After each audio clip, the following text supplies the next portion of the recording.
সন্ত ৰামপাল গুৰু মহাৰাজ হৈছে এনে এজন মহাপুৰুষ যিজনে নিজৰ সত্য ভক্তি, তত্ত্বজ্ঞান, কৰোণা আৰু সেৱাৰ বলত সমাজত এক নতুন আদৰ্শ বলবৎ কৰিছে। সন্ত ৰামপাল গুৰু মহাৰাজৰ নেতৃত্বত তেওঁৰ সকলো সৎলোক আশ্ৰমে কৰা বিস্ময়কৰ সমাজ কল্যাণমূলক কামে সমাজখনক সোণালী ভৱিষ্যতৰ এক নতুন আশা দেখুৱাইছে। সন্ত ৰামপাল গুৰু মহাৰাজৰ পৰা নাম দীক্ষা গ্ৰহণ কৰাৰ পিছত লাখ লাখ লোকৰ কৰ্কট ৰোগ, এইডছ আদি দুৰাৰোগ্য ৰোগ নিৰাময় হ'ল।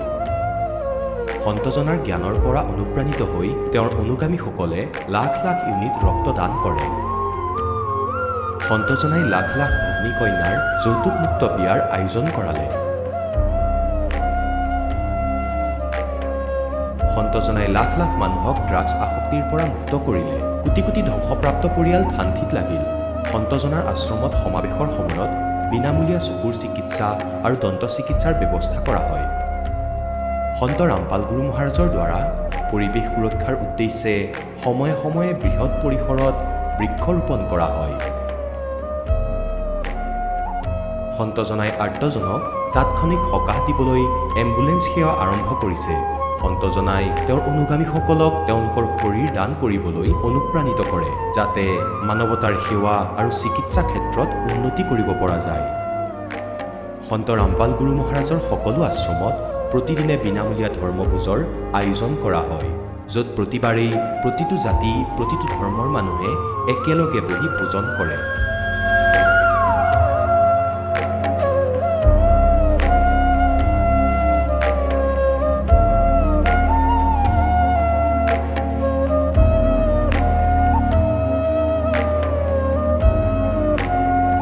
সন্ত ৰামপাল গুৰু মহাৰাজৰ অন্নপূৰ্ণা অভিযানে দৰিদ্ৰ আৰু অসহায় লোকসকলৰ জীৱনত এক নতুন শক্তি আৰু আশাৰ সঞ্চাৰ কৰিছে।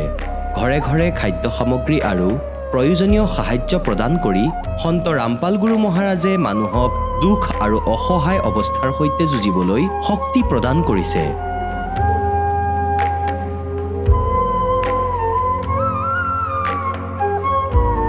দৰিদ্ৰ লোকসকলৰ বাবে ঘৰ নিৰ্মাণ কৰা সন্ত ৰামপাল গুৰু মহাৰাজৰ অসাধাৰণ কাৰ্যই এনে এক নিদৰ্শন দাঙি ধৰিছে, যি যুগ যুগ ধৰি সন্তজনাৰ উদাৰতা আৰু দয়াৰ প্ৰতীক হিচাপে জনাজাত হৈ ৰ'ব।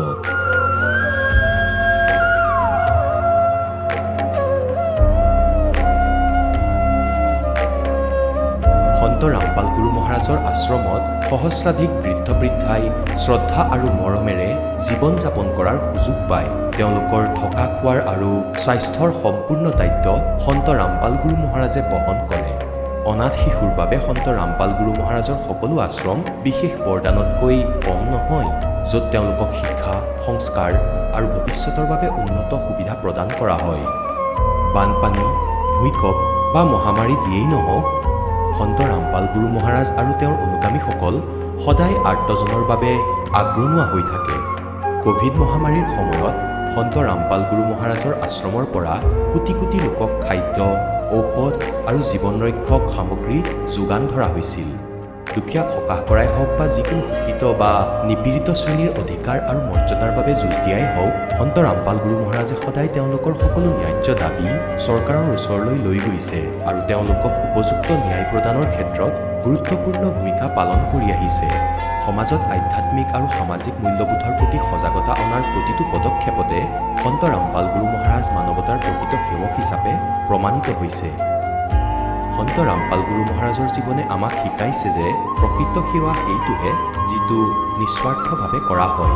আহক আমিও এই মহান সন্তজনৰ এই মহান সেৱাৰ কামত যোগ দিওঁ আৰু সন্ত ৰামপাল গুৰু মহাৰাজৰ পৰা নাম দীক্ষা লৈ আমাৰ জীৱন ধন্য কৰি তোলোঁ।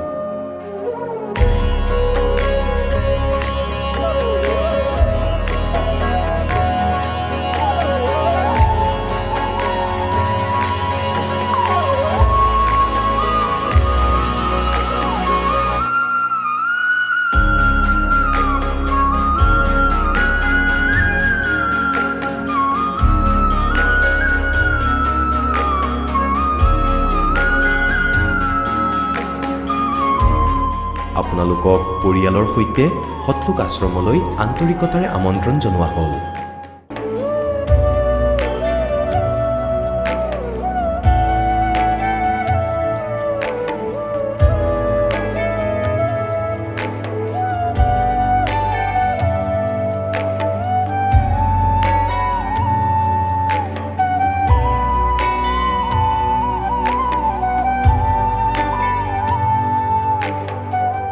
গীতা অধ্যায় 18 62 নম্বৰ শ্লোকত ভগৱানে নিজেই কৈছে যে অৰ্জুন সেই পৰমেশ্বৰৰ শৰণত যোৱা যাৰ কৃপাত পৰম শান্তি আৰু চিৰন্তন স্থান অৰ্থাৎ সত্যলোক প্ৰাপ্ত হ'ব। সেইজন পৰমেশ্বৰ কোন, ক'ত থাকে, কেনেকুৱা? এই কথা জানিবলৈ অনুগ্ৰহ কৰি অৱশ্যেই শুনক জগতগুৰু তত্ত্বদৰ্শী সন্ত ৰামপাল গুৰু মহাৰাজৰ অমৃত বচন, সকলো পবিত্ৰ ধৰ্মৰ পবিত্ৰ শাস্ত্ৰৰ আধাৰত। নমস্কাৰ দৰ্শকসকল, আজি আপোনালোকক শুনাবলৈ বিচাৰিছোঁ ওদালগুৰি জিলাৰ নিবাসী নিৰ্মল গড়ৰ জীৱনৰ সত্য কাহিনী। নিৰ্মল গড়ৰ জীৱন বহু দুখ কষ্ট আৰু খটঘাটেৰে ভৰা আছিল। পৰিয়ালত সুখ শান্তিৰ পৰিৱৰ্তে আছিল মাথো হাই কাজিয়া আৰু অশান্তি। লগতে বিভিন্ন শাৰীৰিক সমস্যাৰ সৈতেও তেওঁ যুঁজ দি আছিল। হিন্দু ধৰ্মৰ পৰম্পৰাগত পূজা অৰ্চনাৰ লগতে ব্ৰত উপবাসো পালন কৰিছিল, কিন্তু সেইবোৰৰ পৰা তেওঁ কোনো লাভ নাপালে। নিৰ্মল গড়ে জনোৱা মতে জীৱনৰ প্ৰতি তেওঁৰ আস্থা লাহে লাহে হেৰাই গৈছিল। শাৰীৰিক আৰু মানসিক অশান্তি দিনে দিনে বৃদ্ধি পাবলৈ ধৰিছিল। কিন্তু ঠিক সেই সময়তে এজন সহকৰ্মীৰ জৰিয়তে তেওঁ বিচাৰি পালে সৎ ভক্তিৰ পথ। সেই ভক্তিমাৰ্গ গ্ৰহণ কৰাৰ পিছত তেওঁৰ জীৱনত কেনেদৰে আহিল এক নতুন পৰিৱৰ্তন। সন্ত ৰামপাল গুৰু মহাৰাজৰ পৰা নাম দীক্ষা লোৱাৰ পিছত তেওঁ সেই নিচা সেৱনৰ পৰা মুক্তি লাভ কৰে। কিন্তু কেনেদৰে? আহক জানো সবিশেষ তেওঁ নিজৰ মুখৰ পৰাই। নমস্কাৰ ছাৰ। নমস্কাৰ, আপোনাৰ শুভ নামটো? মই নিৰ্মল গড়। আপুনি ক'ৰ পৰা আহিছে? মই অসম ওদালগুৰি ডিষ্ট্ৰিক্টৰ পৰা আহিছোঁ। আপুনি সন্ত ৰামপাল গুৰু মহাৰাজৰ পৰা নাম দীক্ষা কেতিয়া লৈছিল? মই 2021 1 মাহ 10 তাৰিখত লৈছোঁ। সন্ত ৰামপাল গুৰু মহাৰাজৰ পৰা নাম দীক্ষা লোৱাৰ আগতে আপুনি অন্য কিবা ভক্তি সাধনা কৰিছিলনে? কৰিছিলোঁ, ব্ৰহ্মা বিষ্ণু মহেশ্বৰৰ ভক্তি কৰিছিলোঁ। আৰু সেই সাধনাবোৰ আপুনি কেনেধৰণে কৰিছিল অলপ বুজাই কওকচোন। মানে ঘৰতো পূজা পাঠ কৰি আছিলোঁ, তাৰপিছত মন্দিৰত গৈ আছিলোঁ, তাতো পূজা পাঠ কৰিছিলোঁ, ব্ৰত ৰাখিছিলোঁ, এইবিলাক গোটেই কৰিছোঁ। আপুনি যিহেতু আপোনাৰ সমাজত প্ৰচলিত পৰম্পৰাগত যিবিলাক ভক্তি সাধনা, সেই সাধনাবিলাক আপুনি কৰি আছিল, তেনে ক্ষেত্ৰত ছাৰ আপুনি সন্ত ৰামপাল গুৰু মহাৰাজৰ শৰণলৈ কিয় আহিব লগা হ'ল? মই বহুত দুখী আছিলোঁ। মই বিচাৰি আছিলোঁ যে ভগৱান এইটো পৃথিৱীত আছে না নাই, বা সকলোৱে পূজা কৰে, চবে কয় যে ভগৱান ভক্তি কৰিব লাগে, পূজা কৰিব লাগে, তেতিয়া ঘৰত সুখ শান্তি হয়। মই ভগৱানক বিচাৰি আছিলোঁ, কিন্তু মই মন্দিৰত য'ত শুনো আৰু সমাজে কয় যে তাতে যাব লাগে, তাতে গ'লে ভাল হয়, কিবা হয়, সেইবিলাকৰ লোকবেদত গৈ আছিলোঁ। মই পূজা ভক্তিবিলাক কৰি আছিলোঁ, কিন্তু লাভ পোৱা নাই একো। যিহেতু আপুনি জনালে যে আপুনি পূৰ্বতে যিবিলাক পৰম্পৰাগত ভক্তি সাধনা কৰি আছিলে তাৰ দ্বাৰা আপুনি কোনো ধৰণৰ লাভ পোৱা নাছিলে আৰু আপুনি তাত সন্তুষ্ট নাছিল। পিছত ছাৰ আপুনি সন্ত ৰামপাল গুৰু মহাৰাজৰ শৰণলৈ কেনেকৈ আহিল?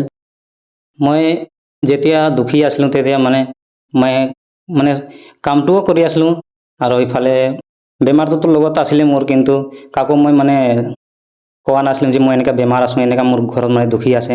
কিয় ক'লে কিছুমান মানুহবিলাক থাকে যে বেয়া ভাৱবিলাক থাকে, কিবা এটা কৰি দিব পাৰে বুলি এটা ভয় আছিলে, আৰু কাকো কোৱা নাছিলোঁ। কিন্তু লগৰীয়া এটা আছিলে মোৰ লগতে কাম কৰি আছিলে, তেতিয়া সেই তাৰ লগতে কাম কৰি কথাবিলাক ক'লোঁ যে এনেকুৱা তেনেকুৱা বেমাৰবিলাক আছে ঘৰত বুলি।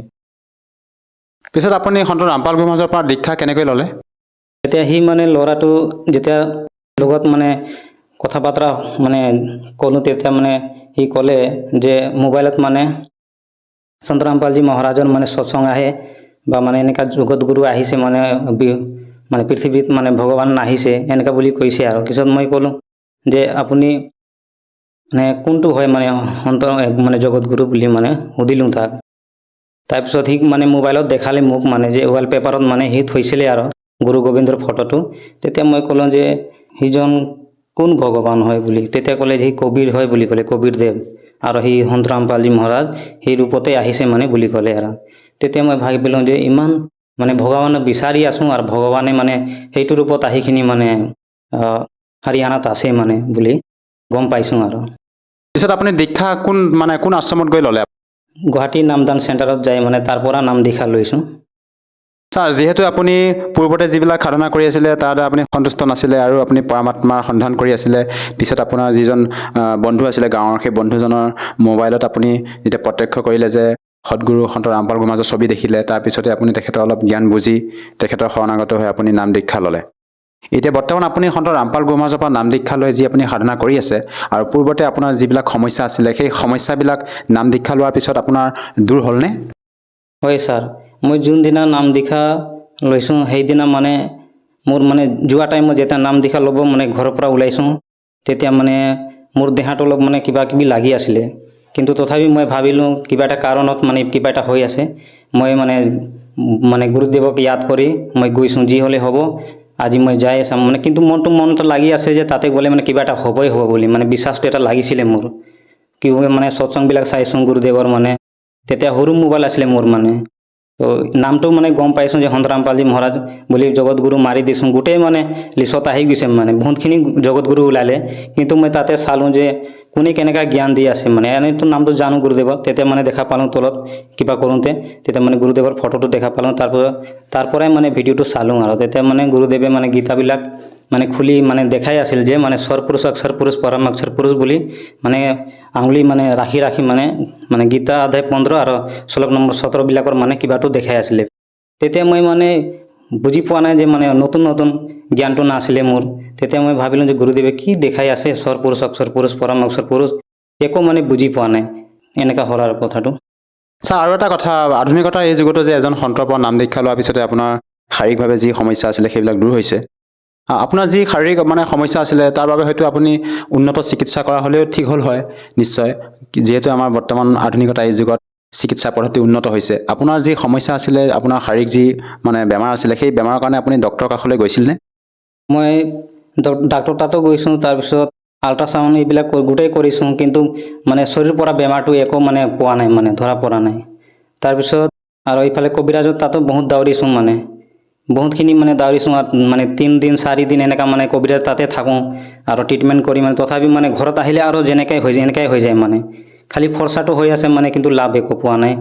আৰু এনেকৈ মানে কৰোঁতে মানে মোৰ মনটো এনেকুৱা হ'ল যে মই সুচাইড কৰিম নেকি, এনেকুৱা মনটো মানে আহি গৈছে আৰু মোৰ, যে ভগৱান নাই এইটো মানে সংসাৰত, মই এনেই মানে জিন্দগীটো মানে নৰক নিচিনা মই জিন্দগী ভুগি আছোঁ, মই এনেকৈ মানে থাকি কি হ'ব মোৰ, মানে সুখ শান্তি নাই, মইতো পৃথিৱীৰ লগত নাথাকোঁ, মই মানে সুচাইড কৰিম বা মানে কিবা কৰিম বুলি মনত মানে প্ৰেৰণাটো আহি আছিলে।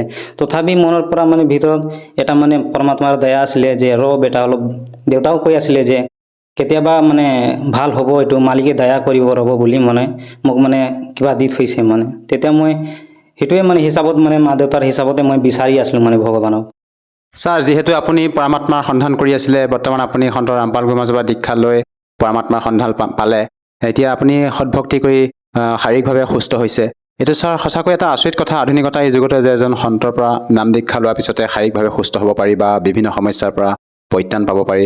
ছাৰ, এই ক্ষেত্ৰত মই আপোনাৰ পৰা আৰু এটা কথা জানিব বিচাৰিছোঁ, যিহেতু আপুনি সন্ত ৰামপাল গুৰু মহাৰাজৰ পৰা নাম দীক্ষা লোৱাৰ পিছতে আপুনি শাৰীৰিকভাৱে সুস্থ হৈছে, আপোনাৰ যি বেমাৰ আছিল আৰু ছাৰ, আপোনালোকক সন্ত ৰামপাল গুৰু মহাৰাজে এনে কিবা ঔষধ সেৱন কৰিব দিয়ে নে তেখেতে যি ভক্তি বিধি তাৰ দ্বাৰা আপোনালোকে এনেদৰে সুস্থ হ'বলৈ সক্ষম হয়? মানে যোনটো বেদ শাস্ত্ৰত মানে মন্ত্ৰ উল্লেখ আছে বা ভক্তি বিধি উল্লেখ আছে, সেইটো মানে আমি জগত সমাজত মানে যেতিয়া আছিলোঁ তেতিয়া মানে একো মানে বেদ শাস্ত্ৰৰ বিষয়ে কোনো মানে গম পোৱা নাছিলোঁ, মানে কোনোদিনা মানে বেদো দেখা নাছিলোঁ, কোনোদিন গীতাও দেখা নাছিলোঁ, কোনোদিনো পুৰাণো দেখা নাছিলোঁ, মানে কেনেকুৱা মানে সকলোটো সপোনতো দেখা নাছিলোঁ, এনেকুৱা মানে ইমান মানে ভগৱান পাৰৰ মানে দূৰত আছিলোঁ। আৰু তেতিয়া মানে গুৰুদেৱে যেতিয়া মানে জ্ঞান দিলে, মানে আধ্যাত্মিক জ্ঞানখন ইমান অনমোল জ্ঞান, মানে তেতিয়া মানে বুজি পাইছোঁ যে মানুহ জীৱনটো কিহৰ কাৰণে পাইছোঁ মানে, আৰু সেইটো কাৰণে জ্ঞানটো বুজিখিনি আৰু তাৰপিছত গুৰুদেৱে যেতিয়া মানে নাম দীক্ষা দিছে আৰু এইটো মানে ভক্তি বিধি মানে যোনটো কৈছে এইটো মানে বেদত বা গীতাত মানে গোটেই মানে শাস্ত্ৰত মানে উল্লেখ আছে। আৰু আপুনি যিহেতু পৰমাত্মাৰ সন্ধানত আছিলে, আপুনি এতিয়া পৰমাত্মা মানে যাৰ সন্ধানত আছিলে সেই পৰমাত্মাক আপুনি পালেনে? পাইছোঁ, যোন পৰমাত্মাক মই বিচাৰি আছিলোঁ মানে মোৰ অন্তৰাত্মাৰ পৰা, সেই পৰমাত্মাক মই দৰ্শন পাইছোঁ। মানে এতিয়া পৰমাত্মা কোন হয়? পৰমাত্মা কবিৰ দেৱ হয় আৰু সন্ত ৰামপালজী মহাৰাজ ৰূপত এতিয়া মানে পৃথিৱীৰ লগত মানে বিৰাজমান আছে। আৰু আমি যিহেতু পূৰ্বৰ পৰা ব্ৰহ্মা বিষ্ণু মহেশকে পৰমাত্মা বুলি ভক্তি সাধনা কৰি আহিছোঁ, আৰু আমাৰ হিন্দু সমাজত প্ৰচলিত পৰম্পৰা হিচাপে বহুতে আমাৰ শ্ৰীকৃষ্ণকে পৰমাত্মা বুলি ভক্তি সাধনা কৰি আহিছে। তেনে ক্ষেত্ৰত আপুনি ক'লে পৰমাত্মা কবিৰ দেৱ হয়, কবিৰ চাহেব হয়, এই কথাষাৰ আমাৰ দৰ্শকসকলে আৰু আমি কেনেকৈ মানি ল'ম? মানে এইটো মানে কবিৰ দেৱৰ মানে প্ৰমাণ আছে, বেদ শাস্ত্ৰত প্ৰমাণ আছে, ইজুৰবেদত আছে, মানে কোৰাণত আছে, কোৰাণ শৰীফত আছে, মানে হাক্কা কবিৰ বুলি লিখা আছে তাতে। আৰু মানে বাইবেলতো আছে, কবিৰ বুলি লিখা আছে। তাৰপিছত মানে গীতাতো লিখা আছে কবি বুলি লিখা আছে। মানে গীতা অধ্যায় 8 আৰু শ্লোক নম্বৰ 9ত মানে লিখা আছে এইটো মানে কবি বুলি। এতিয়া ছাৰ আপোনাৰ পৰা আৰু এষাৰ কথা জানিব বিচাৰিছোঁ, যিহেতু আমি আপোনালোকৰ গুৰু সন্ত ৰামপাল গুৰু মহাৰাজৰ ভক্তসকলৰ যেতিয়া অনুভৱ শুনো, তেওঁলোকে মত ব্যক্ত কৰে যে সন্ত ৰামপাল গুৰু মহাৰাজৰ পৰা নাম দীক্ষা লোৱাৰ পিছতে শাৰীৰিকভাৱে হওক বা আৰ্থিকভাৱে হওক বিভিন্ন প্ৰকাৰে লাভ পায়। যিহেতু আপুনিও সন্ত ৰামপাল গুৰু মহাৰাজৰ পৰা দীক্ষা লোৱাৰ পিছতে শাৰীৰিকভাৱে লাভ পাইছে, ইয়াৰ উপৰিও আপুনি অন্য কিবা পাৰিবাৰিক লাভ পাইছেনে ছাৰ? লাভটো মই বহুত পাইছোঁ। যেতিয়া মই মানে জগত সমাজত যেতিয়া মানে জগত হিচাপত মানে ভক্তি কৰা টাইমত মানে ঘৰত বহুতখিনি মানে মই নিচা কৰি আছিলোঁ, মানে যিকোনো মানে নিচাবিলাক কৰি আছিলোঁ, গাঞ্জা হওক বা চিগাৰেট হওক, মানে যিকোনো মানে নিচা কৰি আছিলোঁ। তেতিয়া মানে ঘৰৰ ফেমিলিবিলাক মানে বহুতখিনি মানে সিহঁতে পৰিচানি হৈছে। সিহঁতে কয় যে কেতিয়া সি এৰিব নিচাটো, মানে যেতিয়া মানে ক'ৰবাত যাওঁ বজাৰ চজাৰ মানে মাৰ্কেট চাৰ্কেট, তেতিয়া তাৰ পৰা মানে খায়েই আহোঁ মানে। আৰু এনেকুৱা খাই আহোঁ মানে গাঁৱৰ মানুহ চবেই গম পায় যে সি আহি আছে, মানে হালা কৰি আহোঁ মানে মই দূৰৰ পৰা মানে মাত দিওঁ। আৰু তেতিয়া গম পাই যায় ঘৰৰ মানুহবিলাক যে সি আহি আছে মানে। আৰু আহিলে মই মানে ঘৰত শান্তিকে নাথাকোঁ, মানে ঘৰৰ ফেমিলিক চবকে মানে কোবাম মই, এনেকুৱা মানে কিবা মানে আছিলে আৰু মোৰ কিবা। তেতিয়া মানে ঘৰৰ ফেমিলি চবে মানে পৰিচানি আছিলে যে সি কেনেকুৱা ভাল হ'ব।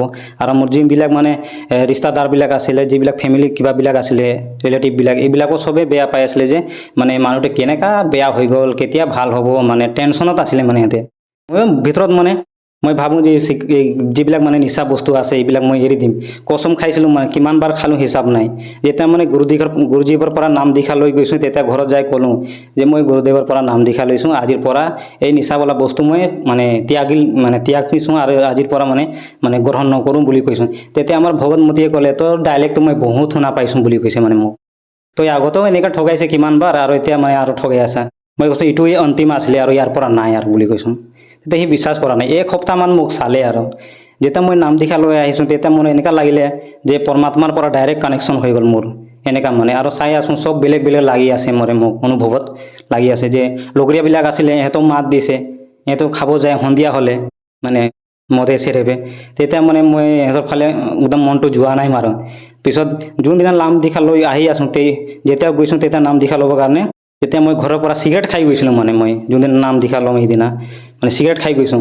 যেতিয়া নাম দীক্ষা লোৱাৰ পিছত অহা টাইমত ড্ৰাইভৰ আগত বহিছোঁ মানে ওচৰতে, চিটৰ ওচৰত। তেতিয়া ড্ৰাইভৰে মানে দোকানৰ পৰা চিগাৰেট লৈ আহিলে, আৰু চিগাৰেট আনিখিনি জ্বলাইখিনি মানে গাড়ীতে বহিখিনি টানি আছে। তেতিয়া মানে তাৰ গোন্ধটো মোৰ মানে সহ্য হোৱা নাই। তো মই ভাবিলোঁ আজি কি হৈ গ'ল মোৰ, যে মানে গোন্ধটো সহ্য কৰিব পৰা নাই। যোৱা টাইমতো খায়ে গৈছোঁ, এনেকুৱা মানে মই কিবা অনুভৱ কৰি আছোঁ। তেতিয়া মোৰ মনত আহিল, মইতো গুৰু দীক্ষা লৈছোঁ সন্ত ৰামপালজী মহাৰাজৰ পৰা, একদম মোৰ ভগৱানৰ পৰা কানেকশ্যন হৈ গ'ল। এইবিলাক বস্তুটো বেয়া বস্তু নাই, এইবিলাক ক'ত আৰু মানে কিবা সহ্য হ'ব বুলি মানে মনত মানে বুজি পালোঁ আৰু মই।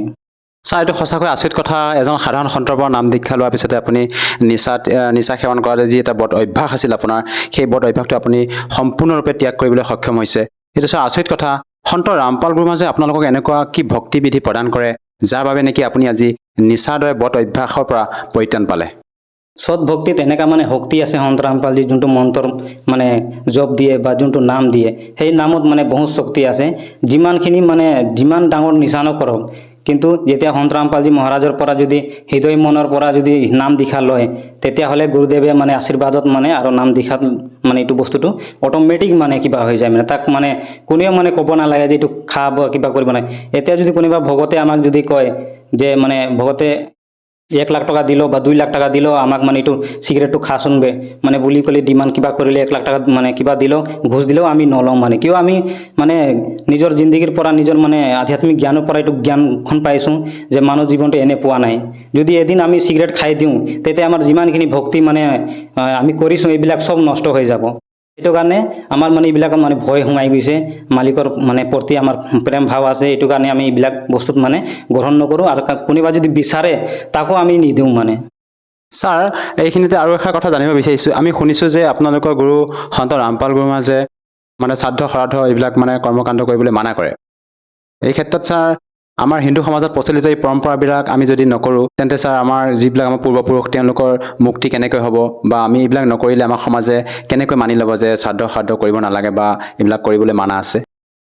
এইটো বহুত ভাল কুৱেশ্যন সুধিলে আপুনি যে এইবিলাক মানে যিবিলাক শ্ৰাদ্ধ পিণ্ড এইবিলাক কৰিব গীতা অধ্যায় 9 আৰু শ্লোক নম্বৰ 25 এইটো মানে অলৰেডি মানা আছে মানে যে যোনে মানে দেউতাক পূজা কৰিলে দেউতাক প্ৰাপ্ত হ'ব আৰু ভূতক পূজা কৰিলে ভূতক প্ৰাপ্ত হ'ব আৰু যোনে মানে গীতা মানে ভগৱানক ভক্তি কৰে সেই ভগৱানক প্ৰাপ্ত হ'ব বুলি কৈছে মানে এইটো কাৰণে মানে শাস্ত্ৰ বিৰোধ পূজা মানে গীতা অধ্যায় 9 আৰু শ্লোক নম্বৰ 25 মানা আছে মানে সেইটো কাৰণে আমাৰ সন্ত ৰামপালজী মহাৰাজে মানে শ্ৰাদ্ধ পিণ্ড এইবিলাক কৰিব নিদিয়ে কিয় মানে যেতিয়া মানে মানুহৰ মানে ডেথ হৈ যায় তেতিয়া কয় যে সবে যে তাৰ মানে ডেথ হৈছে তাৰ অন্তিম সংস্কাৰ কৰিব যাব লাগে বুলি কয় তেতিয়া অন্তিম সংস্কাৰটো মানে কি হ'ল সেইটো মানে একেবাৰে লাষ্ট এণ্ডিং আৰু তাৰ পৰা নাই আৰু কৰিব একো লগা নাই যোনটো মানে ধৰি লওক কৰি আছে সেইবিলাক হৈ গ'ল মানে শাস্ত্ৰ বিৰোধ তাৰ পৰাই ষ্টাৰ্ট হয় মানে তেনেহ'লে কিয় কৈছে যে অন্তিম সংস্কাৰ বুলি সেইদিনাৰ পৰা কিয় কৰি আছে সেইটো অন্তিম সংস্কাৰ সবে বুলি কয় কিন্তু অন্তিম সংস্কাৰটো কি হৈছে এইটো কিহৰ কাৰণে কৈছোঁ এইটো মানে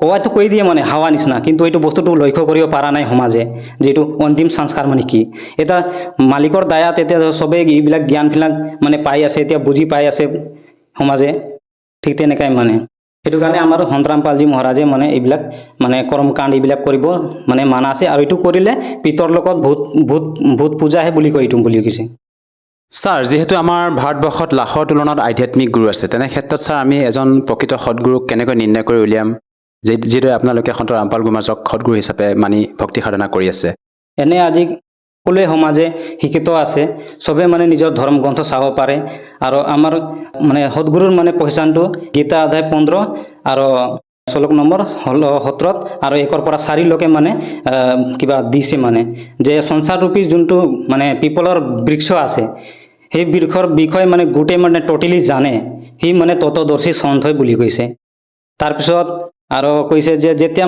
সৎগুৰু যেতিয়া জ্ঞান দিয়ে তেতিয়া মানে 6 শাস্ত্ৰৰ 18 পুৰাণ 4 বেদ যিমানখিনি মানে ধৰ্মগ্ৰন্থ আছে মানে গোটেই মানে সম্পূৰ্ণ জ্ঞান থাকে আৰু জ্ঞান দিয়ে সেইটোৱে হ'ল সৎগুৰু আৰু যিবিলাক মানে ধৰ্মগুৰুবিলাক আছে এতিয়া ধৰিলে হিন্দু সমাজৰ হওক বা শিখ সমাজৰ হওক বা ইছাই সমাজৰ হওক নিজৰ ধৰ্মগ্ৰন্থৰ পৰাই মাত্ৰ জ্ঞান দি আছে তাতে জ্ঞানটো কমপ্লিট হোৱা নাই তাৰপিছত ইহঁতৰ মানে যিবিলাক মানে কিবা আছে যেনেকা শ্ৰীকৃষ্ণ বা বিষ্ণু যেনেকা মানে হিন্দু ধৰ্মৰ হিচাপত কিন্তু বাইবলত এইবিলাক মানে উল্লেখ নাই যে তাতে মানে শ্ৰীকৃষ্ণক মানে সুপ্ৰিম গড বুলি কৈছে বুলি এইবিলাক নাই মানে কোনো এভিডেন্স নাই তাৰপিছত বিনা এভিডেন্সত মানে এইবিলাক মানে ধৰ্মগুৰুবিলাক আমাক মানে ভ্ৰমিত কৰি আছে কিয় মানে আমি শিক্ষিত হৈও মানে আমি মানে ধৰ্মগ্ৰন্থখন খুলি চোৱা নাই কিয় মানে আমাৰ টাইমেই নাই মানে যেতিয়া মানুহৰ মানে ডেথ হৈ যায় তেতিয়া মানে টাইম হৈ যায় কিন্তু মানুহৰ মানে মায়াৰ ক্ষেত্ৰত মানে দাউৰি আছে ভগৱানক মানে বিচাৰা নাই যেতিয়া দুখী হয় তেতিয়া মানে ভগৱানক বিচাৰে মানুহ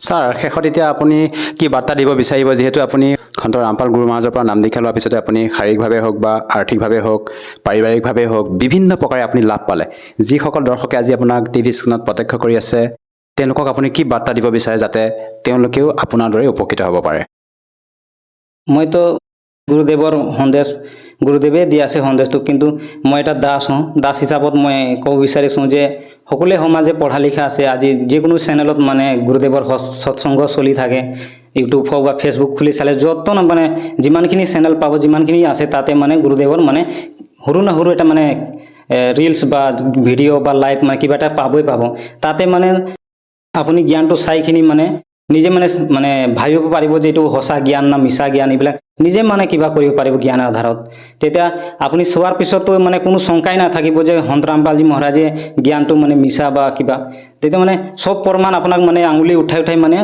গুৰুদেৱে মানে দেখাই দিব যে ক'ত কি আছে মানে এইটো মানে যেনেকা মই মানে আগতে যিবিলাক ভক্তি কৰি আছিলোঁ ব্ৰহ্মা বিষ্ণু মহেশ্বৰ যিকোনো মানে শাস্ত্ৰ অনুকূল মানে কৰা নাছিলোঁ শাস্ত্ৰ বিৰোধ ভক্তি কৰিছিলোঁ সেইটো কাৰণে মোৰ একো লাভ হোৱা নাই আপোনালোকে যদি লাভ বিচাৰি আছে বা লাভ পোৱা নাই মালিকৰ পৰা তেতিয়া আপুনি মানে ধৰি লওক যেনেকৈ মই লাভ পাইছোঁ তেনেকৈ মানে সন্ত ৰামপালজী মহাৰাজৰ মানে সৎসংগ চাই আৰু জ্ঞান মানে চাই আপুনি নাম দীক্ষা ল'লে আপোনাৰো মানে মোৰ নিচিনাই মানে আপোনাৰো লাভ হ'ব কিয় মানে মই বহুত দুখী আছিলোঁ আৰু এতিয়াও মানে বহুতখিনি মানুহ বেমাৰত মানে দুখী আছে কিন্তু এইটো ৰাস্তাটো মানে সঁচা ৰাস্তাটো মানে গম পোৱা নাই যেতিয়া গম পাব তেতিয়া সিহঁতেও এনেকৈ জুৰিব আৰু লাভটো ল'ব মালিকৰ পৰা কিয় মানে মালিকে বহুত যুগৰ পৰা মানে বহুত মানে কিবা কৰি মানে আহে আৰু মালিক আৰু বাৰ এনেকুৱা মানে গোল্ডেন চান্স নাপায় এবাৰে আহে মানে সেইটো কাৰণে যিমান পাৰে মানে আগতীয়াকৈ ওলাই আহিলে বহুতখিনি ভাল মানে আপোনাৰ মানে জীৱনত মানে যিকোনো বেমাৰ দুখ মানে কষ্ট দুখ বিপদ আছে এইবিলাক চব মানে আৰাম হৈ যাব মানে শান্তি হৈ যাব যেনেকৈ মই হৈছোঁ ঘৰত এতিয়া মানে গোটেই শান্তি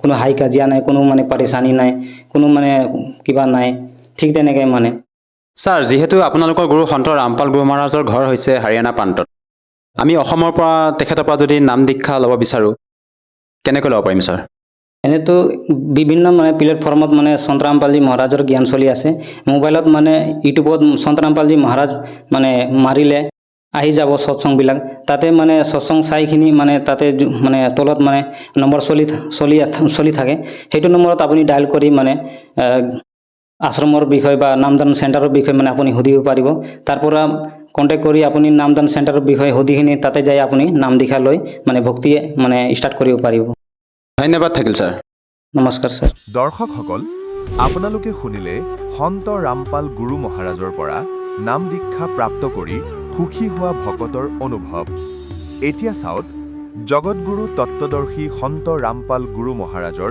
মংগল প্ৰবচন ঠিক তেনেকুৱাই হুণ্ডি আছিলে ৰজাৰ ফালৰ পৰা চৰকাৰৰ ফালৰ পৰা এনেকুৱা ধনী ব্যক্তিক সীমা বনাই দিছিলে যে 1,000, 2,000, 10,000লৈকে আপুনি হুণ্ডি এবছৰত বনাব পাৰে ড্ৰাফ্ট বনাব পাৰে তেওঁ কি কৰিছিলে পইচা থৈ দিছিলে আৰু আগলৈ যিখন চহৰলৈ যাবলগীয়া থাকে কোনো যাত্ৰী অথবা মহাজনে সেই চহৰতো এনেকুৱা হুণ্ডি বনোৱাৰ এলাও আছিলে গতিকে তেওঁৰ নামতহে বনাব পাৰিছিলে আৰু সেই দুজনে পিছত যি তেওঁলোকৰ প্ৰমাণ পত্ৰ আছিলে সকলো কাগজ পত্ৰ যি দুইজনৰে আছিলে চাই যে সঁচাকৈ এয়া ৰিকগনাইজ হুণ্ডি বনোৱাজন হয় গতিকে এনেকৈ ইয়াৰ মাজৰে তেওঁ এজন আছিলে ধনী তেওঁৰ ধৰ্মপত্নী অলপ বেছি ধাৰ্মিক আছিলে তেওঁ কৈছিলে যে সকলো ব্যক্তিয়ে গাঁও চহৰৰ গংগাত স্নান কৰিবলৈ গৈ আছে গংগাৰ ঘাটলৈ ময়ো যাব বিচাৰোঁ অলপ পইচা দিয়ক তেওঁ ক'লে পইচানো কি কৰিব ব'লা মই লগতে যাম তেওঁ ভাবিলে যে এওঁ বহুত খৰচ কৰিব মই অলপতে কামটো চলাই দিম খোজকঢ়াই লৈ গ'ল তাৰ পৰা গংগা ঘাটলৈকে যেতিয়া গা ধুবলৈ ধৰে তেতিয়া ব্ৰাহ্মণবোৰ ওচৰ চাপি আহে পাৰলৈ তাৰপিছত কয় যে স্নান কৰাৰ আগতে অলপ দান দিয়ক তেতিয়াহে স্নানৰ লাভ পাবা তাৰপিছত পৰমাত্মা আহিল তেওঁৰ ওচৰলৈ এজন সাধাৰণ মানুহৰ ৰূপ ধৰি আৰু ক'লে মহাজন দান কৰক কিবা দান কৰক তেতিয়াহে স্নানৰ লাভ হ'ব এনে স্নান কৰিলে কি লাভ হ'ব তেতিয়া তেওঁ ক'লে যে দান মই অনা নাই খৰচৰ বাবেহে পইচা আনিছোঁ অলপ দান নোৱাৰিম কৰিব পইচা পাহৰিলোঁ আনিব তেওঁৰ পত্নীয়ে ক'ব ধৰিলে অলপ দি দিয়া ব্ৰাহ্মণজনক কিয় এনেকুৱা কৰিছে আপুনি তেতিয়া ক'লে মনে মনে থাকা কথা নক'বা চুপ গা ধুব ধৰিলে পণ্ডিতে আকৌ ক'লে যে ভাই কেৱল পানীতে ডুব মাৰি থাকিলে লাভ নহ'ব অলপ দান কৰা মহাজন তেতিয়া ভাবিলে যে ই অপমান কৰিব এতিয়া তেতিয়া ক'লে 1 টকা দিম 1 টকাহে তেতিয়া ক'লে ঠিক আছে দি দিয়ক যি আপোনাৰ ইচ্ছা তেতিয়া ক'লে মই ইয়াত নিদিওঁ অলপ পইচা আনিছোঁ ঘৰলৈ আহিবা মোৰ নাম নৰসী আৰু এইটো মোৰ গাঁৱৰ নাম জোনাগড় এনেকুৱাই তালৈ আহিবা সকলোৱে চিনি পায় মোক ক'লে সঁচাকৈ কৈছেনে ক'লে অঁ সঁচাই কৈছোঁ ক'লে ঠিক আছে এতিয়া তেওঁ স্নান কৰি গা ধুই আহিলে ঘৰলৈ এতিয়া তেওঁ ঘৰ গৈ পাই পাগুৰিটো ৰাখিছেহে মাত্ৰ যাত্ৰা পৰা গৈ আনফালে পৰমাত্মাহে গম পালে সেই একে ৰূপত তালৈ দুৱাৰ টুকুৰিয়ালে চাকৰ এজন আহিল ক'লে কওক ব্ৰাহ্মণ কওক মহাত্মা কি কথানো ক'লে মহাজনজনক কওক যে মোৰ এটা দান স্বীকাৰ কৰি আহিছিল তেওঁ আৰু ক'বা যে সেই ব্ৰাহ্মণজনে দান দক্ষিণাটো ল'বলৈ আহিছে কৃপা কৰি দিব দিয়া মই যাব লাগে চাকৰজনে গৈ ক'লে যে কোনোবা ব্ৰাহ্মণ আহিছে আপুনি গংগাৰ ঘাটত তেওঁক কিবা দিম বুলি কথা দি আহিছিলে তেওঁ নিজৰ দানটো বিচাৰিছে এতিয়া মহাজনজনে ভাবিলে এওঁতো লাগিয়ে ধৰিল এতিয়া ইয়ালৈও আহি পালে সেইজন তাৰ মনলৈ কি বিচাৰ আহিল যে আজি সি ইয়াত 1 টকা খুজিবলৈ আহিছে কালি ই 2 টকা খুজিব তাৰপিছত ই 100 টকাৰো এনেকৈ খুজিব ধৰিব, ই ৰাস্তা পাই গ'ল এটা। তেতিয়া মহাজনজনে ক'লে যে কৈ দিয়া ব্ৰাহ্মণজনক তই বিশ্ৰাম কৰা, দুদিন পিছত আহিবলৈ দিয়া। কোৱা যে মহাজনৰ ভাগৰ লাগিছে, বিশ্ৰাম কৰিব বিচাৰিছে। চাকৰজনে গৈ এনেকৈয়ে ক'লে। তেতিয়া ব্ৰাহ্মণজনে ক'লে, ব্ৰাহ্মণৰ ৰূপত পৰমাত্মাই ক'লে যে ঠিক আছে ভাই, পৰহি আহি লৈ যাম, মই ইয়াতে বিশ্ৰাম কৰোঁ, এতিয়া এই মহাজনজনৰ বাগিচাতে বিশ্ৰাম কৰোঁ। মহাজনৰ বাগিচা আছিল, তাত ফল ফ্ৰুট খাই এখন চাদৰ পাৰি শুই পৰিল ভগৱান। তাৰপিছত মহাজনজনক ক'লে, মহাজনজনে সুধিলে গ'লনে? তেওঁ ক'লে নহয়, তেওঁ তাত শুলে, বাগিচাত শুই আছে। যেতিয়া তৃতীয় দিন আহি পৰিল, তেওঁ আকৌ গৈ দুৱাৰ টুকুৰিয়ালে যে মহাজনজনক কওক মোৰ দানটো দিবলৈ, মোৰ আৰু বহুত কাম আছে। তেতিয়া মহাজনজনে ক'লে এনেকৈ কোৱা যে মহাজনজন মৰিল, মৃত্যুপ্ৰাপ্ত কৰিলে। তেতিয়া সেই চাকৰজনে গৈ ক'লে যে আমাৰ মহাজনৰ মৃত্যু হ'ল ব্ৰাহ্মণ, আমি বহুত দুখত আছোঁ, আপুনি যাওক। তেতিয়া ব্ৰাহ্মণৰ পেশত থকা ভগৱানে ক'লে যে মই কেনেকৈ যাম, মোৰ যজমান মৰি গ'ল, এতিয়াতো অন্তিম সংস্কাৰ কৰাইহে যাম মই। এতিয়া তেওঁতো এনেকৈ ক'ব ধৰিলে মহাজন, ভাবিলে ভালদৰে পিছত কৰিলে তেওঁ, এটা কাম কৰা, মোৰ বাবে খৰিবোৰ গোটোৱা আৰম্ভ কৰি দিয়া। তেওঁ ভাবিব যে সঁচাকৈয়ে মৰিছে। যি 10-20 জন চাকৰ আছিলে, এতিয়া খৰি গোটোৱাত লাগি গ'ল সিহঁত। এতিয়া চহৰৰ মহাজন এজন মৰিলেতো সকলোৱে একত্ৰিত হ'ব। সেই মূৰ্খজনে ইমানখিনিও ভবা নাছিল। 3-4জনে গোটাব ধৰিলে। তাৰপিছত ক'ব ধৰিলে কি হ'ব, তেওঁ দেখোন লৰাই নাই, সঁচাকৈ অন্তিম সংস্কাৰ হোৱাৰ পিছতহে যাব নেকি? ক'লে মোৰ অস্থি উঠোৱা, মোক তাত থৈ লৈ যোৱা, যেনেকৈ মৃতকক লৈ যোৱা হয়। সিহঁতে লৈ গ'ল। এফালে ভগৱানেও ধৰিলে, ইমান ডাঙৰ কাঠৰ খৰি কান্ধত থলে। ক'লে ব'লা ভাই, তোমাৰ মালিকক খৰি দিহে যাম মই। যেতিয়া চিতাৰ ওপৰত থলে, জুই জ্বলোৱাৰ কৈছিলে, জুই নজ্বলাবা আকৌ। তেওঁ কৈছিলে জুই আকৌ জ্বলাই নিদিবা, এইটো ভুল নকৰিবা আকৌ। তেতিয়া পৰমাত্মাই ক'লে যে মহাজন, তুমি জিকিলা, মই হাৰিলো। ক'লে কমচে কম এটকাৰ কাৰণে নমৰিবা, আত্মহত্যা নকৰিবা। ক'লে তোমাৰ পইচা ক্ষমা কৰিলো, মই যাওঁ। ক'লে সঁচাকৈ নে? ক'লে অঁ। তেতিয়া উঠিলে মহাজন সেই চিতাৰ পৰা, খৰিবোৰ উঠাবলৈ ক'লে লৈ যোৱা আকৌ, ইমানখিনিও নেৰিবা ইয়াত। পুণ্যাত্মাসকল, এইটো স্বাভাৱিক, যদি মায়া বেছি হৈ যায়, ই মূৰৰ ওপৰত উঠে, সি ইমান কৃপণ হৈ যায় ব্যক্তি, সি একোৱে গম নাপায়, তাৰ এনেকুৱা নিচা লাগি যায়। এতিয়া মহাজনে ভাবিলে যে হৈ গ'ল কাম, বাচি গ'ল তেওঁ। পিছদিনা গ'ল ঘূৰিবৰ বাবে বহুত দূৰলৈ, কাৰণ বহুদিন ঘৰৰ ভিতৰতে আছিল। জংঘললৈ ফুৰিব গ'ল পুৱাই আৰু পৰমাত্মা তাৰ আগতে আহিলে আকৌ, তাৰ ঘৰলৈ সি উভতাৰ আগতে নৰসীৰ ৰূপ ধৰি এজ ইট ইজ। আৰু চাকৰবোৰক ক'লে যে সেই ব্যক্তিজন যিয়ে মোক 3 দিন ধৰি আমনি কৰি আছিলে, আজি সি মোৰ ৰূপ ধাৰণ কৰি আহিব। তাক ধমক দিবা তোমালোকে, আৰু যদি বেছি কথা কয় লাঠিৰে পিটিবা, বেছিকৈ নহয় 1-2 কোব মাৰিবা, আৰু ক'বা যে তুমি বহুৰূপী, আমাৰ মহাজনক ঠগিব খুজিছা, আমি সকলো জানো। এতিয়া তেওঁ পৰমাত্মাটো বহি গ'ল নৰসী হৈ, আসন হ'ল। নৰসী উভতিল ঘূৰি ফুৰি আহি। 4জনে জানিছিলে, ভাবিলে সঁচাকৈয়ে আহিল। সিহঁতে ক'লে বহুৰূপী তাতেই লৈ যোৱা, ভিতৰলৈ নাহিবা। সিহঁতৰ নাম লৈ কৈছে যে কৰৰি কি হৈছে? তেতিয়া সিহঁতে কৈছে স্বামীক ধমক দিছা? কৈছে আমি সকলো জানো তুমি কোন হয়, তুমি তাতেই ৰোৱা, নহ'লে লাঠিৰে কোবাম। তুমি আমাৰ মহাজনক বহুত দুখ দিছা, তেওঁ ভিতৰত আছে। এতিয়া তাৰ মূৰত সৰগ ভাগি পৰিল। মহাজনৰ অৱস্থা বেয়া হৈ গ'ল। ইহঁতে তাৰ কথা নুশুনে। এতিয়া সি কি কৰিলে, কোনোবা উকিল এডভকেটৰ সহায় ল'লে আৰু কোৰ্টত কেছ কৰি দিলে যে কোনোবাই নকলি নৰসী হৈ মোৰ সম্পত্তি কাঢ়িব বিচাৰিছে। তৎক্ষণাতে চমন কৰা হ'ল আৰু নৰসী ৰূপৰ পৰমাত্মাক মাতিলে। তালৈ মাতিলে, সকলোবোৰ কাগজ পত্ৰ লৈ অনা হ'ল। যেতিয়া সন্মুখত সাক্ষী আহিল, জজে সুধিলে যে ভাই, যিজনে নিজকে অৰিজিনেল বুলি কৈছিলে, যিজন অৰিজিনেল আছিলে, তুমি এই বহীখনৰ পৰা কিবা এনেকুৱা এটা প্ৰমাণ আমাক কোৱা, আমি ইয়াত ভেৰিফাই কৰিম যে তুমি সঁচাকৈ নৰখী। মালিক সি 2-4টা কথা কৈ দিলে যি মনত আছিলে। এনেকে এনেকে ছোৱালীক বিয়া দিছিলোঁ, ইমান দান দিছিলোঁ, এনেকৈ লিখা আছে ইয়াত।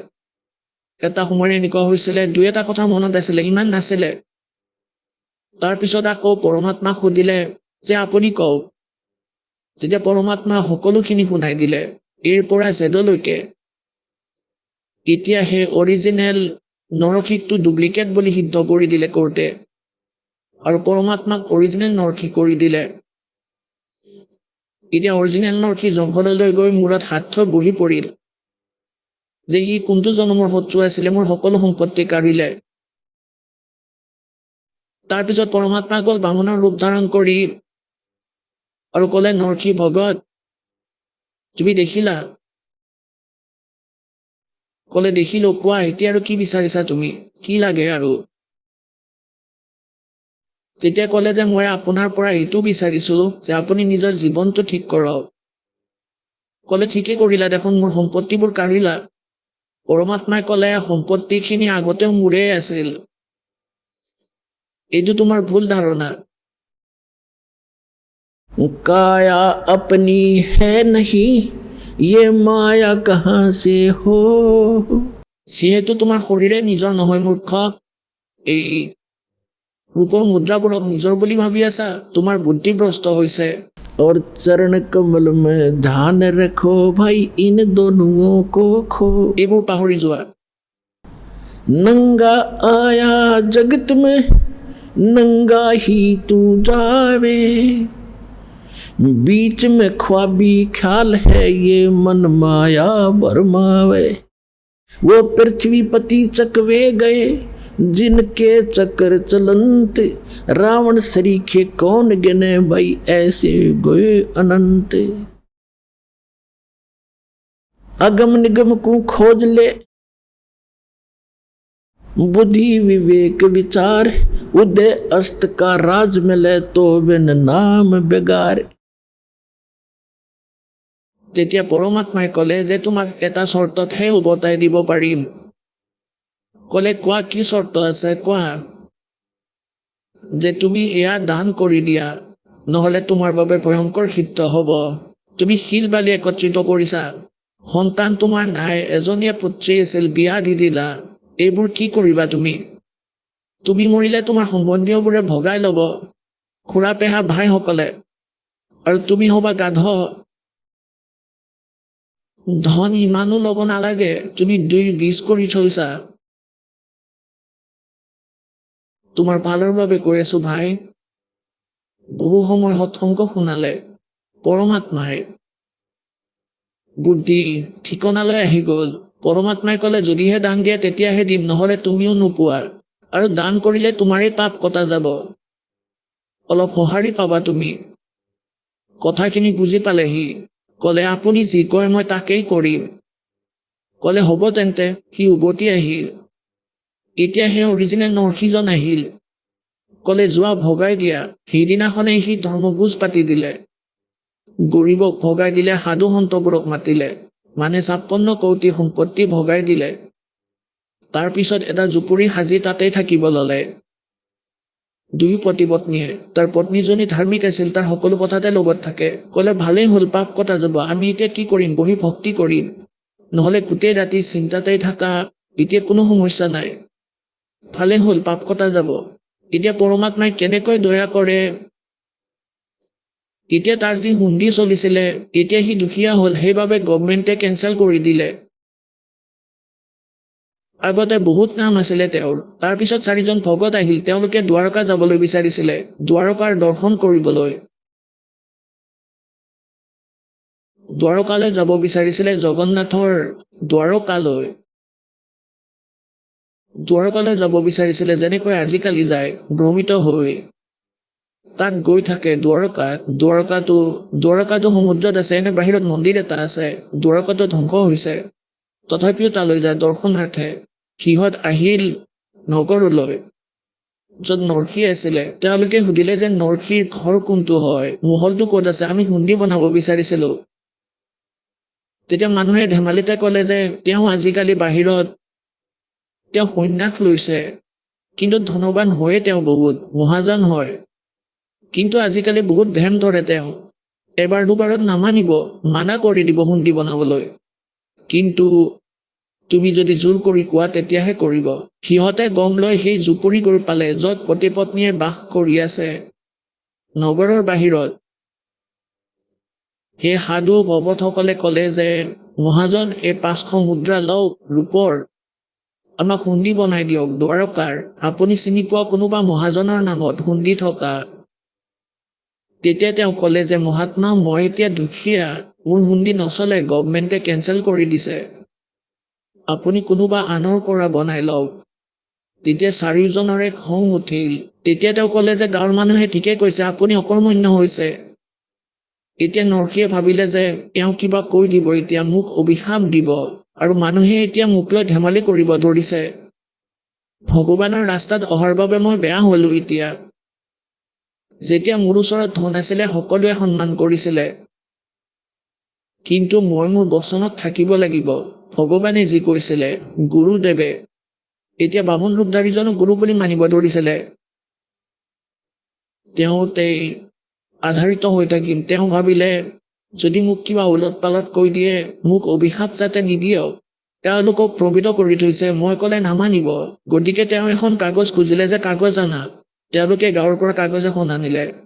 তাত লিখি দিলে, কাৰণ শ্ৰীকৃষ্ণৰ পূজাৰী আছিল আৰু চাহবৰীয়াৰ ভগত আছিলে, চাহবৰীয়া বুলি কোৱা হয় ভগৱান শ্ৰীকৃষ্ণক। তাত লিখি দিলে, চাৱল চাহা শ্যামল শেঠ, দ্বাৰকাপুৰী, মই আপোনাৰ 500 টকা লৈছোঁ, এই শ্ৰদ্ধালুজনক আপুনি 500 টকা দি দিয়ক। মই এখন হুণ্ডি বনাইছোঁ, নৰসী ভগত, মহাজন নহয় নৰসী ভগত বুলি লিখিলে। এতিয়া তেওঁ চাৰিওজন গৈ পালে সেই কাগজখন লৈ। সমগ্ৰ দ্বাৰকাত যিমানবোৰ হুণ্ডি বনোৱা মহাজন আছে তেওঁলোকৰ ওচৰলৈ গ'ল। তেওঁলোকে ক'লে যে নৰসীৰ হুণ্ডি নচলে আজিকালি, তেওঁ দুখীয়া হৈছে, তেওঁৰ সম্পত্তি নাই, এতিয়া কেঞ্চেল হৈছে। তেওঁলোকে ভাবিলে এনেই কৈ আছে চাগে। দ্বিতীয়জনৰ ওচৰলৈ গৈ তৃতীয়জনকো দেখুৱালে। তেতিয়া সকলোৱে ক'লে যে এওঁতো দুখীয়া হৈ গৈছে, ইয়াৰ সম্পত্তি নাই আৰু এতিয়া, আপোনাক ঠগিলে তেওঁ। তেওঁলোকে জানে যে আমাকতো ফাঁকি দিয়া নাই, কাৰণ তেওঁ কৈছিলে, মানা কৰিছিল, আমিহে তেওঁক জোৰ কৰি লিখাইছিলোঁ, তেওঁতো সঁচাই কৈ আছিলে, কিন্তু আমাৰ কামটো বেয়াই হ'ল। এতিয়া আমি কেনেকৈ ঘূৰিম ফুৰিম, পোৱাল বা কৰিম?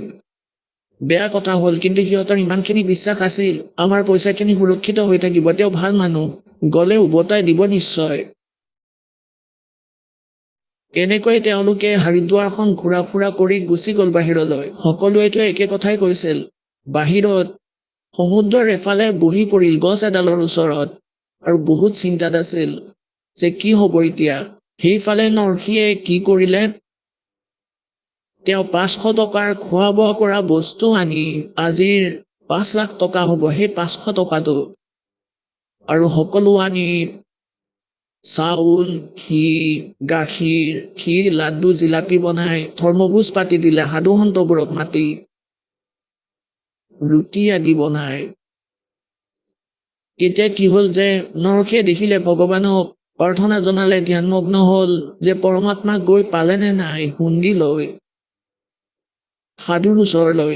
যে কি দেখিলে, সাধুসকল বহি আছে, ভগৱান গৈ পোৱা নাই আৰু বহুত আত্মগ্লানিত ভুগি আছে, দুখত আছে। তেতিয়া নৰসীয়ে নিজৰ পত্নীক সুধিলে যে যি 500 টকা আছিল সাধুসকলৰ, তাৰ পৰা যে আমি বস্তু আনিছিলোঁ, ৰ'ল নে কিবা? তেতিয়া তেওঁৰ পত্নীয়ে ক'লে যে যি ৰুটি বনাবলৈ শুকান আটা বেলেগকৈ থওঁ, আমাৰ ইয়াত পলৌথান বুলি কোৱা হয়, পলৌথান, তাতে লৈ লগাই আকৌ এনেকৈ দিছিলে, ৰুটি বনাইছিলে যাতে হাতত লাগি নধৰে। গতিকে সেই আটা অলপ বাকী ৰৈ গৈছিলে, তাক পলৌথান বুলি কয়। নৰসীৰ ঘৈণীয়েকে দেখিলে আৰু তেওঁ ক'লে যে অলপমান আটা বাচি আছে, যি মই পলৌথানৰ বাবে ৰাখিছিলোঁ ৰুটি বনোৱাৰ সময়ত, এনেকৈ হাতেৰে লৈছিলে। নাৰ্ছে ক'লে যে ইয়াৰ পানীৰে এতিয়া ইয়াৰ 4খন ৰুটি বনোৱা। তেওঁ 4খন ৰুটি বনাই চৌকাত বনাই থৈ দিলে। ইমানতে পৰমাত্মা গৈ পালে এজন সাধুৰ ৰূপ ধৰি আৰু ক'লে যে ভাই ভগত ভোক লাগিছে, অলপ খাবলৈ দিয়া। তৎক্ষণাতে আনিলে 4খন ৰুটি, ক'লে মহাৰাজ কৰক ভোজন।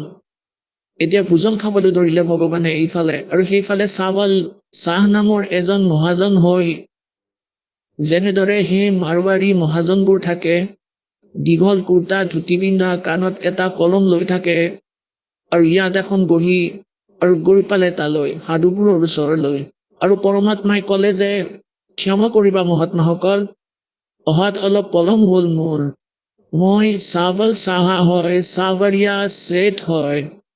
আৰু নৰসী ভগতে নৰসীয়ে যি খুন্দি পঠাইছিলে, আপুনি মোক কাগজখন দিয়ক।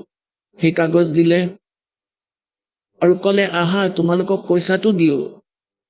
আগতে ৰূপাৰ মুদ্ৰা চলিছিলে, তাত দ্বাৰকাৰ মেইন বজাৰত ৰাজপথত ক'লে ইয়াত চাদৰ পাৰি লওঁ। যিবোৰে ঠাট্টা কৰিছিলে দ্বাৰকাৰ মহাজনবোৰে সেই ভগতজনৰ ঠাট্টা কৰিছিলে, ভগতজনৰ উপহাস কৰি আছিলে, সিহঁতৰ মুখ বন্ধ কৰিবলৈ দ্বাৰকাৰ বজাৰৰ ৰাজপথত ক'লে ইয়াত চাদৰ পাৰি লওঁ। আৰু নিজৰ ভৰাই অনা বেগবোৰ টোপোলা সেয়া থলে আৰু ক'লে লোৱা ভাই মহাত্মাসকল, 1 2 3 এনেকৈ কৈ গলিছে আৰু শব্দ ওলাই দিয়ে। সকলোবোৰ মহাজনে একত্ৰিত হৈ চাব ধৰিলে, ৰূপাৰ মুদ্ৰা দিব ধৰিলে, একেবাৰে নতুন নতুন যেন আজিয়ে তৈয়াৰ হৈ আহিছে। আৰু ক'লে নৰসীক কৈ দিবা যে তেওঁৰ দাস হাজিৰ থাকিব, লাগিলে কোটিত পাৰে শুনি দিয়ক, দাস আগত থাকিব। বলো সতগুৰুদেৱ।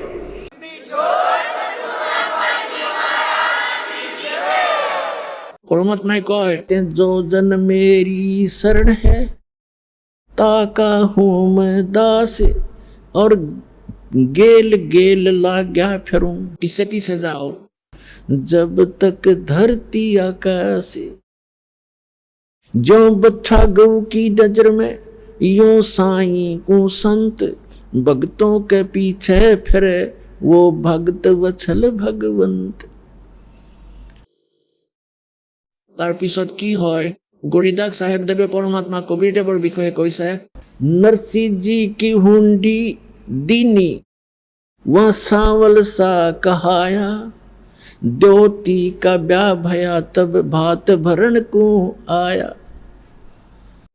এতিয়া পুণ্যাত্মাসকল চাওক, এনেতো আমাৰ নীতি নিয়মবোৰ ভুল যি আমি বনাই থৈছো, এতিয়া আমি এইবোৰ মিনিমাইজ কৰিম। কিন্তু সত্যযুগ ত্ৰেতা দ্বাপৰত পৰমাত্মাই কৈছিলে বহুত কম সংখ্যক আত্মা পাৰ হ'ব পাৰিব। এই কলি যুগত মই লাহে লাহে যি সময় মই ফিক্স কৰিছো, সেইখিনি সময়তে সকলোকে পাৰ কৰাম।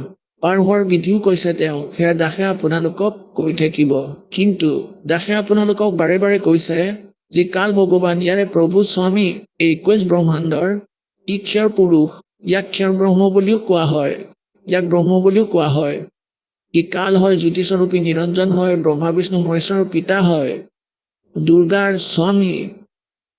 ই বিচাৰে যে ইয়াৰে প্ৰাণীবোৰে ভগৱানৰ সৈতে পৰিচিত নহওক, ভুল সাধনা কৰক, ভগৱানৰ প্ৰতি আস্থা আঁতৰি যাওক, আৰু ইহঁত নাস্তিক হওক। যেতিয়া নাস্তিক হৈ যাব, ইহঁতে ভগৱানৰ কথা নুশুনিব। আৰু পৰমাত্মা আহিবলগীয়া আছিলে 5500 বছৰ অতিক্ৰম হলে, নিজে নাহিলে, দাসক পঠিয়াই দিলে সেই জ্ঞান দিবলৈ। ইয়াৰ আগতে তাৰ নীতি এইটো আছিলে যে সকলোকে নাস্তিক বনাই দিওঁ, ইহঁতে ভগৱানৰ পৰা আঁতৰি যাওক।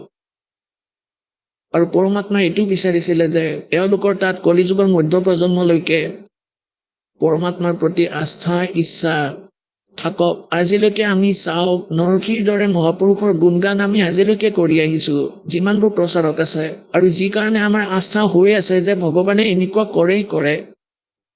কিন্তু না সেই প্ৰচাৰকসকলৰ এনেকুৱা হ'ল, না তেওঁৰ উপাসকসকলৰ এনেকুৱা হ'ল। কিন্তু সেইটো কাৰণত আমি লাগি থাকিলো যে ভগৱানে এনেকুৱা কৰে, এনেকুৱা হৈছে, সেইবাবেইতো গুণগান হৈ আছে। তাৰপিছত কি হ'ল যে এদিন তেওঁৰ ছোৱালীজনীকতো বিয়া দিয়ে থৈছিলে, তেওঁৰ ছোৱালীজনী গাভৰু হ'ল, তাইক বিয়া দি দিলে। তাইৰ বিয়াৰ বাবে ছোৱালীজনীয়ে নিমন্ত্ৰণ দিবলৈ আহিলে।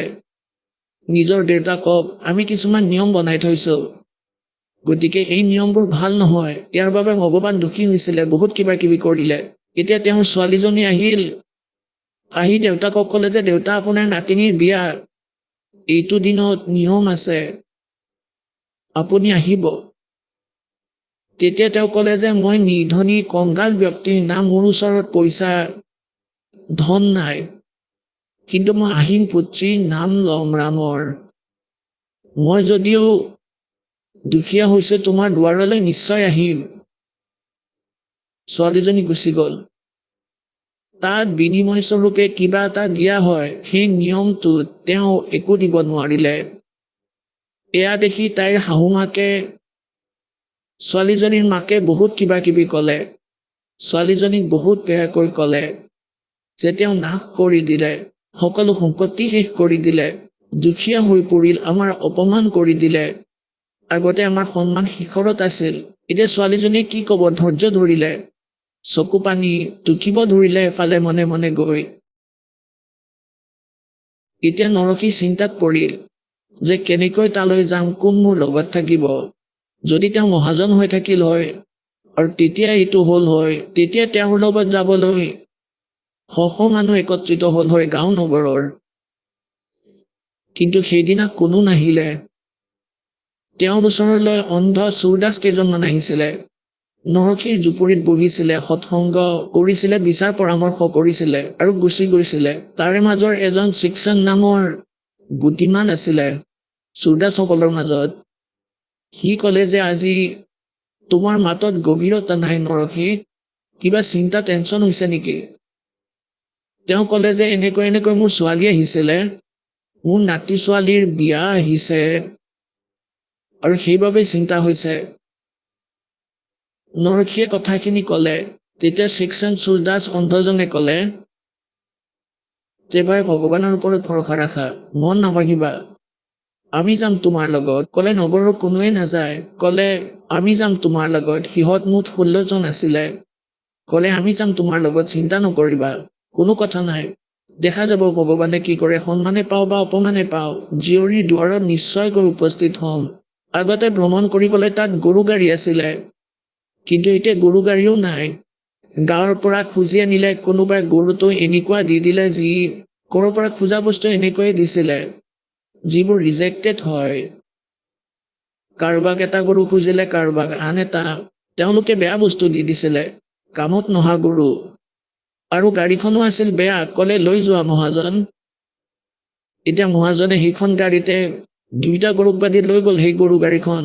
আহক আমি এতিয়া সেই শ্ৰদ্ধালুসকলৰ অনুভৱবোৰ জানো, যিসকলে জগতগুৰু তত্ত্বদৰ্শী সন্ত ৰামপাল গুৰু মহাৰাজৰ পৰা দীক্ষাপ্ৰাপ্ত কৰিছে তথা তেওঁ কোৱা ভক্তিমাৰ্গ এওঁলোকে অৱলম্বন কৰি আছে। নমস্কাৰ দৰ্শকসকল, এই কাহিনী হৈছে ওড়িশাৰ সম্বলপুৰৰ নিবাসী মীৰাবাই দাসীৰ। মীৰাবাইয়ে জনায় যে সৰুৰ পৰা তেওঁ হিন্দু ধৰ্মত প্ৰচলিত বিভিন্ন দেৱ দেৱীৰ ভক্তি কৰি আহিছিল। ওড়িশাৰ বহুতো ব্ৰত, উৎসৱ আৰু ধৰ্মীয় অনুষ্ঠান তেওঁ গভীৰ শ্ৰদ্ধা ভক্তিৰে পালন কৰিছিল। তেওঁ জগন্নাথৰ ভক্তি কৰিছিল, জগন্নাথ মন্দিৰতো গৈছিল আৰু মহালক্ষ্মীসহ আন বহু দেৱ দেৱীৰ পূজা পাঠ কৰি আহিছিল। কিন্তু ইমান ভক্তি কৰাৰ পিছতো তেওঁৰ জীৱনত সুখ শান্তি আহি নাপালে। তেওঁৰ আৰ্থিক অৱস্থা অতি দুৰ্বল আছিল আৰু তেওঁৰ কৃষক পিতৃও নিচাৰ বেয়া অভ্যাসত বহুত কষ্ট পাই আছিল। তাৰ পিছত এদিন তেওঁ সন্ত ৰামপাল গুৰু মহাৰাজৰ শাস্ত্ৰ অনুকূল সত্য জ্ঞান শুনিবলৈ পালে। সেই জ্ঞান বুজি তেওঁ সন্ত ৰামপাল গুৰু মহাৰাজৰ পৰা নাম দীক্ষা গ্ৰহণ কৰিলে আৰু শাস্ত্ৰানুকূল ভক্তি আৰম্ভ কৰিলে। মীৰাবাইয়ে কয় যে সন্ত ৰামপাল গুৰু মহাৰাজৰ কৃপাৰে তেওঁলোকৰ আৰ্থিক অৱস্থাত উন্নতি আহিল আৰু তেওঁৰ পিতৃয়েও নিচাৰ দৰে বেয়া অভ্যাসৰ পৰা মুক্তি লাভ কৰিলে। আহক শুনো মীৰাবাইৰ বাস্তৱিক কাহিনী নিজৰ মুখেৰে। নমস্কাৰ।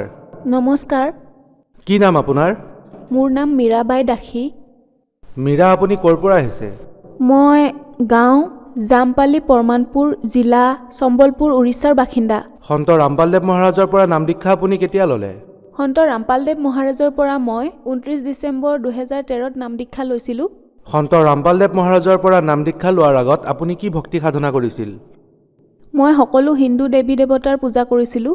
আমাৰ তাত উৰিষ্যাত 12 মাহত 13 প্ৰকাৰৰ উৎসৱ পালন কৰা হয়, সকলোকে আমি মানিছিলোঁ। আৰু প্ৰসিদ্ধ জগন্নাথ মন্দিৰলৈও গৈছিলোঁ। তেওঁৰ ভক্তি কৰিছিলোঁ আৰু আমাৰ তাত সম্বলপুৰত মা চামৰেশ্বৰীৰ পূজা হয়, সেয়াও আমি কৰিছিলোঁ। মা লক্ষ্মীৰ পূজা কৰিছিলোঁ আৰু সকলো দেৱী দেৱতাক আমি মানিছিলোঁ। তেন্তে সন্ত ৰামপালদেৱ মহাৰাজৰ শৰণলৈ অহাৰ কাৰণ কি?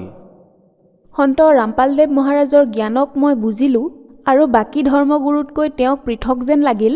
তেওঁ সকলো শাস্ত্ৰৰ অনুসৰি ভক্তি দিয়ে, সকলো প্ৰমাণ সহিতে কয়। তেওঁ গূঢ় ৰহস্যৰ আৰু গীতাৰ জ্ঞানৰ কথাও কয়, যাৰ বাবে মই বহুত প্ৰভাৱিত হ'লোঁ আৰু তেওঁৰ পৰা মই নাম দীক্ষা ল'লোঁ। সন্ত ৰামপালদেৱ মহাৰাজৰ পৰা নাম দীক্ষা লোৱাৰ পিছত আপুনি কি লাভ পালে? সন্ত ৰামপালদেৱ মহাৰাজৰ পৰা নাম দীক্ষা লোৱাৰ পিছত মই বহুত প্ৰকাৰৰ লাভ পালোঁ। আমাৰ আগতে আৰ্থিক স্থিতি বহুত বেয়া আছিলে। মোৰ দেউতা এজন কৃষক আৰু সেইবাবে আমাৰ আৰ্থিক স্থিতি বহুত দুৰ্বল আছিলে। গতিকে আমাৰ আৰ্থিক স্থিতি ভাললৈ আহিল। এডুকেশ্যনৰ ফালেৰেও মই বহুত লাভ পালোঁ। পৰমাত্মাৰ আশীৰ্বাদত মই BEd গভৰ্ণমেণ্ট উৰিষ্যাত ছিট পালোঁ আৰু PG এণ্ট্ৰেঞ্চত গংগাধৰ ইউনিভাৰ্চিটিতো মই প্ৰথম ৰেংকতে ছিট পালোঁ আৰু বহুত কিবা কিবি লাভ পালোঁ।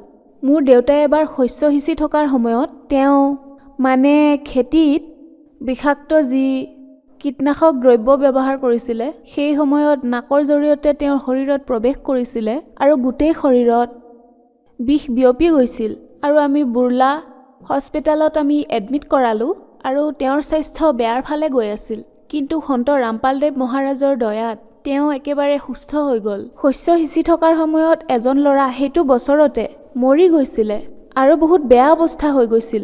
94% গোটেই শৰীৰত বিষ বিয়পি গৈছিলে। তেওঁৰ বচাৰ আশা বহুত কম আছিলে, কিন্তু পৰমাত্মাৰ দয়াত মোৰ দেউতা লাহে লাহে তেওঁ সুস্থ হৈ উঠিল আৰু বৰ্তমান একেবাৰে সুস্থ। সন্ত ৰামপালদেৱ মহাৰাজৰ পৰা নাম দীক্ষা লোৱাৰ আগতে মোৰ দেউতাই বহুত মদো খাইছিলে, মাছ মাংস বহুত বেছিকৈ খাইছিল। কিন্তু পৰমাত্মাৰ দয়াত আমি এই সকলোবোৰ যি বেয়া অভ্যাস আছিল সেই সকলোবোৰ এৰিলোঁ। মীৰা, আপোনাৰ কোৱালিফিকেশ্যন কি? বৰ্তমান মই BEd ছেকেণ্ড ইয়েৰত আছোঁ আৰু পঢ়ি আছোঁ। মীৰা, আপুনি এগৰাকী এডুকেটেড পাৰ্চন আৰু সন্ত ৰামপালদেৱ মহাৰাজৰ বিষয়ে কোৱা হয় যে তেওঁৰ লগত মানুহবোৰ অন্ধশ্ৰদ্ধাৰ সৈতে জড়িত। এনেকুৱা নেকি? আমাৰ সন্ত ৰামপালদেৱ মহাৰাজৰ শিষ্যসকলে কোনো ধৰণৰ অন্ধ শ্ৰদ্ধা ভক্তি নকৰে, শাস্ত্ৰ অনুকূল ভক্তি কৰে, যি পৰমাত্মাই টিভিৰ মাধ্যমেৰে সকলোবোৰ প্ৰমাণ সহিতে খুলি খুলি দেখুৱাই কয়। আমাৰ সকলো ধৰ্মৰ যিবোৰ পবিত্ৰ গ্ৰন্থ আছে, সকলো গীতা, বেদ, কোৰাণ, 6খন শাস্ত্ৰ, 18খন পুৰাণ, সেইবোৰৰ আধাৰতে আমাক জ্ঞান দিয়ে। তেওঁ কোনো জ্ঞান নিজে মনে সাজি নিদিয়ে, তেওঁ শাস্ত্ৰ অনুকূলেহে ভক্তি কয়। গতিকে শ্ৰদ্ধালুসকল, বৰ্তমান শিক্ষাৰ অৰ্থ কেৱল উপাৰ্জন কৰাই নহয়, শিক্ষাৰে আমি পৰমাত্মাক বিচাৰি পাব পাৰোঁ। গতিকে সেই ভক্তিয়ে আমি সন্ত ৰামপালদেৱ মহাৰাজৰ দ্বাৰা কৰোঁ। মীৰা, আপুনি উৰিষ্যা ৰাজ্যৰ পৰা আহিছে, গতিকে যিসকলে উৰিষ্যা ৰাজ্যৰ পৰা আপোনাক টিভিত চাই আছে, আপুনি কি ক'ব বিচাৰিব? সকলোৱে পৰমাত্মাৰ শৰণলৈ আহক। যিমানবোৰ মোৰ ভাই ভনী আছে সকলোকে মই হাতযোৰ কৰি অনুৰোধ কৰিছোঁ, গোটেই পৃথিৱী সংসাৰৰে পৰমাত্মা কবীৰ চাহেবৰ ৰূপত সন্ত ৰামপালদেৱ মহাৰাজ আহিছে।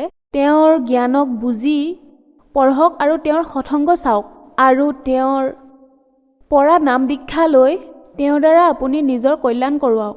সন্ত ৰামপালদেৱ মহাৰাজৰ পৰা নাম দীক্ষা কেনেকৈ ল'ব পাৰি? সন্ত ৰামপালদেৱ মহাৰাজৰ পৰা এনেকৈ নাম দীক্ষা ল'ব পাৰি। সন্ত ৰামপালদেৱ মহাৰাজৰ সৎসংগ বহুতো টিভি চেনেলত আহে আৰু তলত তেওঁৰ আশ্ৰমৰ কণ্টেক্ট নম্বৰ দিয়ে। গতিকে তাৰ পৰা নম্বৰ লৈ আপোনাৰ ওচৰৰ নামদান কেন্দ্ৰৰ বিষয়ে জানক আৰু যোগাযোগ কৰি আপুনি নাম দীক্ষা ল'ব পাৰে। ধন্যবাদ। সৎ চাহেব।